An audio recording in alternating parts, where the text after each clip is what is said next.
Good morning students. मैं श्रीमती नेहा राजकीय उच्चतर माध्यमिक विद्यालय में विज्ञान के पद पर कार्यरत हूँ। आज हम कक्षा 10 में विषय विज्ञान, उसके अंदर जीव विज्ञान में पढ़ेंगे पाठ 9।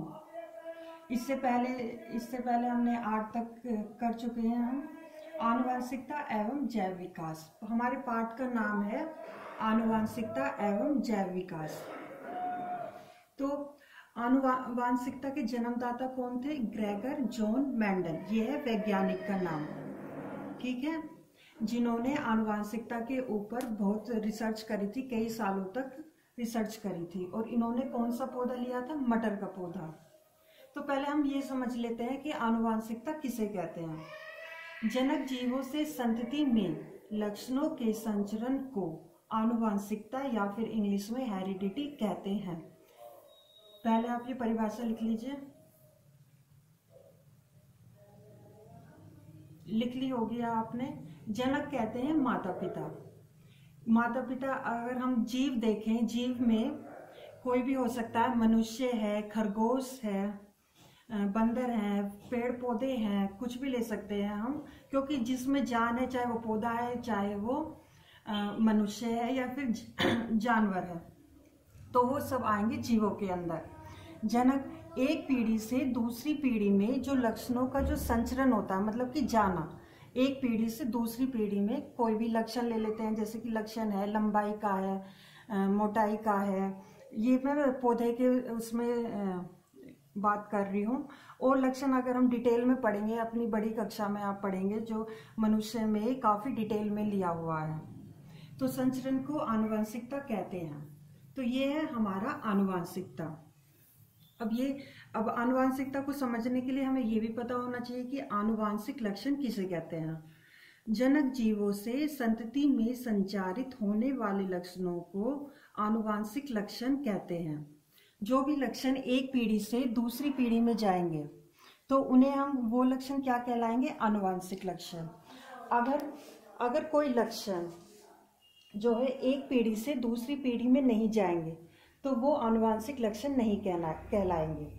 लक्षण कुछ भी हो सकता है, जैसे मैंने अभी बताया है, लंबाई का है, लंबाई है, बौनापन है, या फिर रंग का है, काला गोरा। तो ये सब जो भी लक्षण अगर एक पीढ़ी से दूसरी पीढ़ी में जा रहा है तो वो क्या कहलाएगा? आनुवंशिक लक्षण। तो अब ये भी समझने वाली बात है कि आनुवंशिकता हमारे शरीर में कहाँ पे निर्धारित होती है। अब जैसे कि हमने कक्षा 9 में पढ़ा था, पादप कोशिका पढ़ी थी आपने, जंतु कोशिका पढ़ी थी। अब जैसे इन्होंने, ये ग्रेगर जॉन मेंडल जो है, इन्होंने कौन सा पौधा लिया? मटर का पौधा। तो वो क्या आता है? वो आता है पौधों में। जो पादप कोशिका है, चाहे कोई भी कोशिका है, उसके अंदर क्या होता है? केंद्रक होता है। केंद्रक के अंदर क्या होता है? जैसे ये मान लीजिए ये कोशिका है, इसके अंदर है केंद्रक। तो यहाँ पे क्या होगा? ये होंगे क्रोमोसोम। ये है कोशिका, ये है केंद्रक, ये जो पूरी है ये है कोशिका। ये मैंने आपको समझाने के लिए बता दी है, सिंपल सा चित्र है ये। और ये है क्रोमोसोम। अब ये जो क्रोमोसोम है ये किससे बना हुआ होता है? डीएनए और प्रोटीन से, ठीक है। और ये जो आनुवंशिक लक्षण है वो हमारे किस में मिलते हैं? डीएनए में, जिसे हम क्या कहते हैं? डीऑक्सीराइबोन्यूक्लिक एसिड अम्ल। डीऑक्सीराइबोन्यूक्लिक अम्ल हम हिंदी में कह देते हैं। ये भी 1 नंबर के में आता है आपका क्वेश्चन कि डीएनए की फुल फॉर्म बताइए, पूरा नाम बताइए इसका। तो ये क्या है? ये है डीएनए। जो इसमें जो क्रोमोसोम में जो होगा, ये क्या है? क्रोमोसोम। क्रोमोसोम किससे बना हुआ है? डीएनए और प्रोटीन से, ठीक है। और ये जो आनुवंशिक लक्षण जो होते हैं वो डीएनए से ही एक पीढ़ी से दूसरी पीढ़ी में जाते हैं, दूसरी पीढ़ी में जाते हैं। एक पीढ़ी कौन सी? जो है जनक, माता पिता। और दूसरी पीढ़ी क्या है? ये है इनकी संतानें।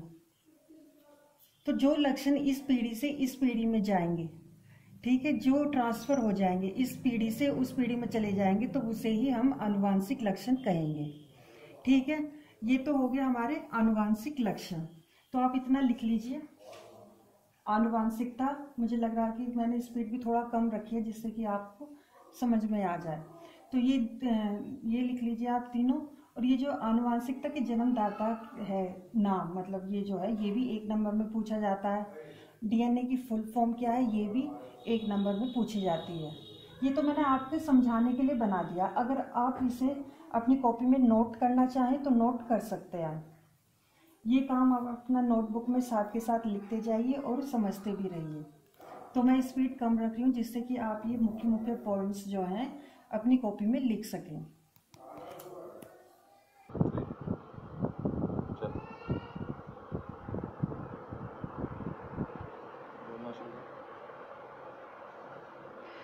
अभी जैसे मैंने आपको चार्ट की सहायता से समझाया था वही हम आगे लेके चलेंगे। अब जैसे ये वही चीज़ है कि आनुवांशिकता किसे कहते हैं। आनुवांशिकता के जन्मदाता कौन है? Gregor John Mendel.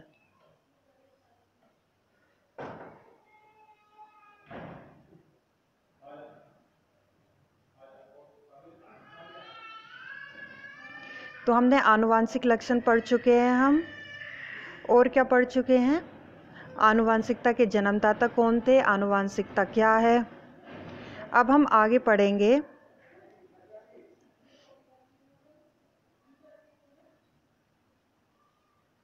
आनुवांशिकी। आनुवांशिकी किसे कहते हैं? अभी हद तक हमने पढ़ा कि आनुवांशिक लक्षण किसे कहते हैं, आनुवांशिकता क्या है। अब जो भी विज्ञान की वह शाखा जिसके अंतर्गत हम आनुवंशिकता के नियमों और वो कैसे निर्धारित होती है या नियंत्रित होती है करने वाले कारकों का अध्ययन किया जाता है, उसे आनुवांशिकी कहते हैं या फिर जेनेटिक्स कहते हैं। आनुवांशिकी विज्ञान की वह शाखा जिसके अंतर्गत आनुवांशिकता के नियमों व आनुवांशिकता को नियंत्रित करने वाले कारकों का अध्ययन किया जाता है, उसे हम आनुवांशिकी कहते हैं। अब जैसे विज्ञान शाखा है, अगर हम विज्ञान के बारे में पढ़ते हैं जिस शाखा में हम रसायन, जीव विज्ञान और भौतिक के बारे में पढ़ते हैं उसे विज्ञान कह देते हैं। ठीक है, इसी प्रकार से अगर हम जिसमें आनुवांशिकता क्या है, उसके लक्षण क्या हैं, उसके कारक क्या हैं, उसके बारे में जो पढ़ते हैं उस शाखा को हम कहेंगे आनुवांशिकी। अब अगला जो मुख्य पॉइंट है इसे आप ध्यान से पढ़िएगा और समझिएगा। विपर्यासी लक्षण, कंट्रास्टिंग कैरेक्टर किसे कहते हैं?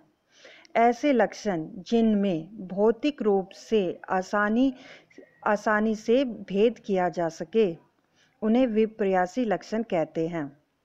अब जैसे मैंने आपको बताया था कि मेंडल ने क्या लिया था? मटर का पौधा लिया था। तो उसमें अभी जैसे हमने लक्षण पढ़े तो जो जिसमें हम बाहर से ही देख के बता सकें कि ये लक्षण भाई इसमें तो हैं और दूसरे में नहीं है, दूसरे पौधे में नहीं है।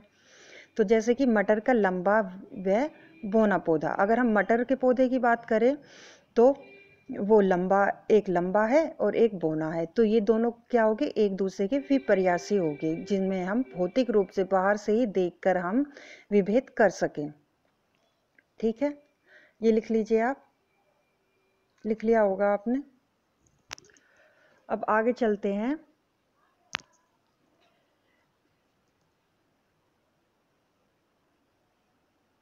मेंडल ने मटर में कितने 7 जोड़ी विपर्यासी लक्षण लिए?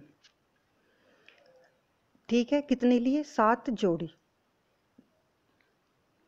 7 लिए। अब ये मटर का पौधा ही उन्होंने लिया क्योंकि ये सब जो विपर्यासी लक्षण हैं उसकी जो जनरेशन एक पीढ़ी से दूसरी पीढ़ी जल्दी फूल आ जाता है और उसमें हम विभेद भी कर पाएंगे। अगर हम लक्षणों की बात करें तो उस पे जो है हम आनुवंशिकता को अच्छी तरह से पढ़ सकते हैं, इसीलिए ही मेंडल ने मटर का पौधा लिया। अब हम बात करें क्रम संख्या, ये क्या है? 7 जो है लक्षण है। पहला है फली का रंग। प्रभावी लक्षण कौन सा होगा? हरा। या फिर अप्रभावी कौन सा होगा? पीला। ठीक है, जो लक्षण दिखाई दे वो प्रभावी हो जाता है, और जो प्रभावी लक्षण अगर दूसरे लक्षण को छिपा दे तो वो क्या होगा, अप्रभावी। पीला, अब जैसे फली का रंग क्या है, पीला। अब मैं आपसे एक बात और कहना चाहती हूँ कि जिस क्रम में मैंने लिखा है उसी क्रम में आप लिखें, जिससे कि आपको याद करने में आसानी होगी। अब दूसरा है फली की आकृति, फूली हुई, जैसे कि हमने देखा है मटर के जो है फूली हुई रहती है, उसमें मोटे मोटे बीज निकलते हैं, और एक होती है सिकुड़ी हुई जो बीच बीच में से सिकुड़ी रहती है। अब तीसरा है बीज का रंग, पीला या फिर हरा। पीला क्या है, प्रभावी, और हरा है अप्रभावी। बीज की आकृति गोल जो है प्रभावी लक्षण है, और अप्रभावी क्या है, झुर्रीदार। पांचवा है पुष्प का रंग, बैंगनी या फिर बैंगनी जो है प्रभावी, और श्वेत सफेद रंग जो है वो क्या है, अप्रभावी। पुष्प की स्थिति, मतलब कि पुष्प जो है, फूल मतलब पुष्प किसे कहते हैं, फूल को। फूल कहाँ पर स्थित है, अक्षीय जो मतलब कि पूरे अक्ष में पौधे पे कहीं भी लगा हो, और अग्रस्त क्या होता है, जो टिप पॉइंट पे, जो पॉइंट टिप पॉइंट होता है उस पर हो, उसे अग्रस्त स्थिति कहते हैं। सातवां है पादप की लंबाई, लंबा प्रभावी लक्षण है, और अप्रभावी बोना। इनके बारे में हम आगे डिटेल में पढ़ेंगे, अभी पहले हम कुछ छोटी छोटी टर्म्स ले लेते हैं। ये लिख लीजिए, आप अपनी नोटबुक में लिख लीजिए।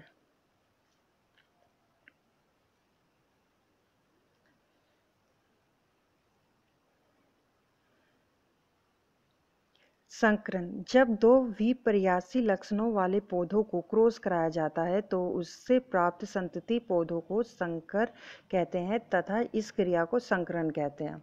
अब संकरण क्या कौन सी प्रक्रिया है जिसमें दो एक दूसरे के अपोजिट, जैसे हमने पढ़ा कि अगर फली का करें तो हरा या फिर पीला, या फिर बीज की आकृति वाला ले लें, या पुष्प का रंग ले लें बैंगनी और श्वेत, तो ये क्या है, विपर्यासी लक्षण वाले अगर हम दो पौधे लेते हैं और उसमें अगर हम निषेचन करवाते हैं, ठीक है, इससे पहले वाले पार्ट में हम निषेचन के बारे में पढ़ चुके हैं, तो जो पौधों का जो संकर होएगा वो हाइब्रिड कहलाएगा, और इस क्रिया को संकरण कहलाएंगे।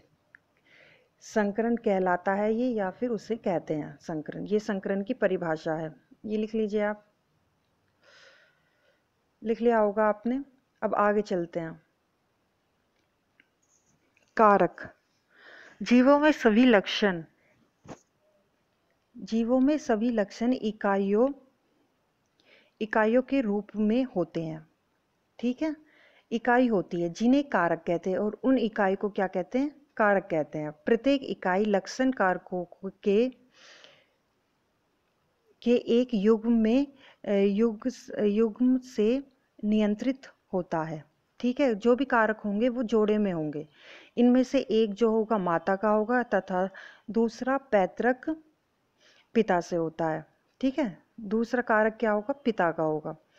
युग्म के दोनों कारक विपरीत प्रभाव के हो सकते हैं, जो मतलब कि युग्म जो लिया है, ठीक है, जो युग्म है उसमें जो कारक है वो विपरीत लक्षण के प्रभाव के हो सकते हैं, किंतु उनमें से एक ही अपना प्रभाव प्रदर्शित कर सकता है। और उसमें जैसे कि हमने पढ़ा कि जो एक ही दर्शाएगा, अगर दो युग्म में दो हैं तो वो एक ही अपना प्रभाव दिखाएगा तथा दूसरा नहीं दिखाएगा। मेंडलीय कारक आधुनिक आनुवांशिक के अनुसार जीन कहलाते हैं, और यही कारक जो हैं वो क्या कहलाएंगे, जीन कहलाएंगे। और जो अभी मैंने आपको समझाया था डायग्राम की मदद से, चित्र की मदद से, वो डीएनए के बने होते हैं तथा लक्षण की वंशागति के लिए उत्तरदायी होते हैं। और जो लक्षण वंशागति ही कहते हैं उसे, जो एक पीढ़ी से दूसरी पीढ़ी में जाते हैं, और वो ये कारक ही उसके लिए जिम्मेदार होते हैं, ठीक है। और ये डीएनए के रूप में होगा, डीएनए जीन्स, ये सब हम एक, ठीक है। और उदाहरण कैपिटल टी, जो जैसे हमने लक्षण लिए हैं उसके लिए इंग्लिश का अल्फ़ाबेट यूज़ करते हैं। जो प्रभावी लक्षण होता है उसे कैपिटल टी से करते हैं, ठीक है।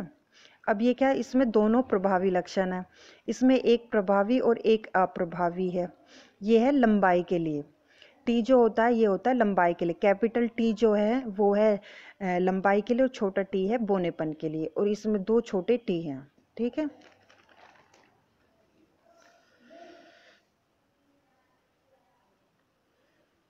अब ये है एलिलोमॉर्फ।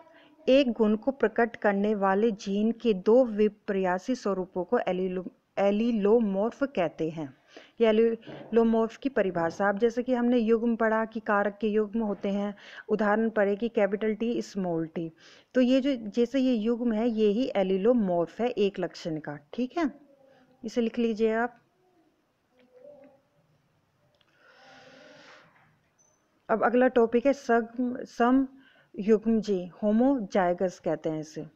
यदि किसी लक्षण के दोनों जीन्स समरूप हो, मतलब कि एक जैसे हो, या तो कैपिटल टी हो, जैसे अब हम आगे जो है हम लंबाई के लिए ही ले लेते हैं, ठीक है, कारक जो है, अगर दोनों कैपिटल टी हैं, ठीक है, या दोनों स्मॉल टी हैं, तो वो क्या कहलाएगा, सम युग्मजी, ठीक है, होमोजाइगस। दूसरा टॉपिक है विषम युग्मजी, हेट्रोजाइगस। यदि किसी लक्षण के दोनों जीन्स असमान हो अर्थात विपर्यासी हो तो उसे विषम युग्मजी कहते हैं या फिर हेट्रोजाइगस कहते हैं। उदाहरण जैसे एक कैपिटल टी हो गया, एक स्मॉल टी हो गया, ये दोनों परिभाषाएं आप लिख लीजिए। आगे है जीनोटाइप।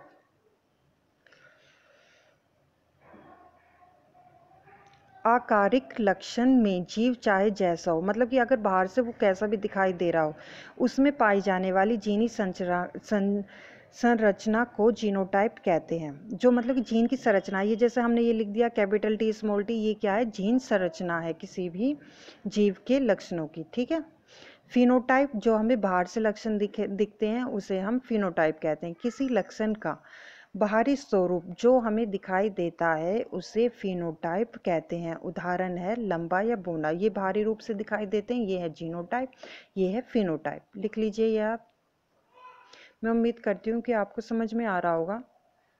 अब आगे जो है हमारा बहुत इम्पोर्टेंट टॉपिक शुरू होने वाला है, इस पे आप ध्यान दीजिएगा। मेंडल के आनुवांशिकता के नियम।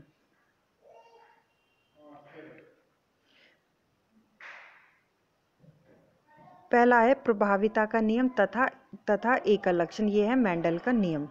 जीव के लक्षण इकाइयों के रूप में होते हैं।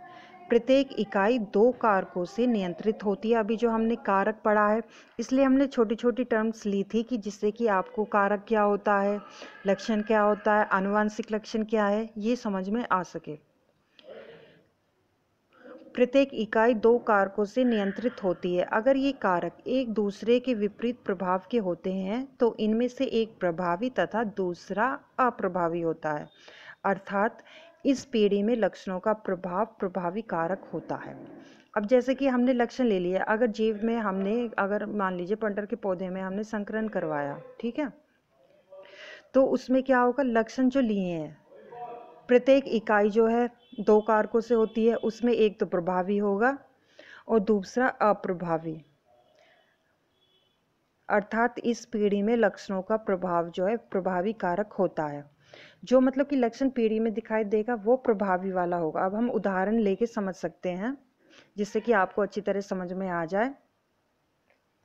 उदाहरण ले लेते हैं, शुद्ध लंबा तथा शुद्ध बोने पौधे, इन दोनों में क्या करवाया है, अर्धसूत्री विभाजन हुआ इसमें। ठीक है, मतलब कि अब जैसा हमने पढ़ा था कि एक मात्रक का होता है, एक पैतृक का होता है, तो ये और अर्धसूत्री होते हैं, मतलब कि जो क्रोमोसोम होते हैं वो आधे हो जाते हैं।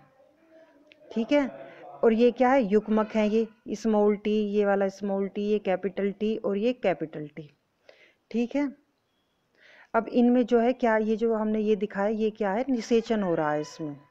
ठीक है, क्या हो रहा है, निषेचन हो रहा है, जिसे फर्टिलाइजेशन कहते हैं। ठीक है, निषेचन हो रहा है। अब इसमें एक ये वाला अर्धसूत्री और एक ये जुड़ जाएगा। ठीक है, ये क्या है, ये F1 पीढ़ी की संतानों को उत्पन्न करेंगे। ठीक है, और ये जो पौधे हैं सभी जो क्या होंगे, लंबे पौधे होंगे। ठीक है, कैपिटल टी स्मॉल टी, ये वाला भी कैपिटल टी स्मॉल टी, जो कैपिटल है वो हम पहले लिखेंगे और जो स्मॉल टी है उसे हम बाद में लिखेंगे। तो हमने जैसे देखा, तो इसमें क्या है, F1 पीढ़ी के जो हैं सभी जो पौधे हैं वो क्या होंगे, लंबे होंगे। अब ये जो लंबा वाला जो है ये क्या है, ये क्या है, ये जो है लंबे गुण को दर्शा रहा है और ये प्रभावी है, और जो स्मॉल टी है वो बौनेपन को दर्शा रहा है। ठीक है, शुद्ध ये है कि ये होमोजाइगस है। ठीक है, अब मैं उम्मीद करती हूँ कि आपको ये समझ में आया होगा। आप ये सब अपनी नोटबुक में लिख लीजिएगा। धन्यवाद।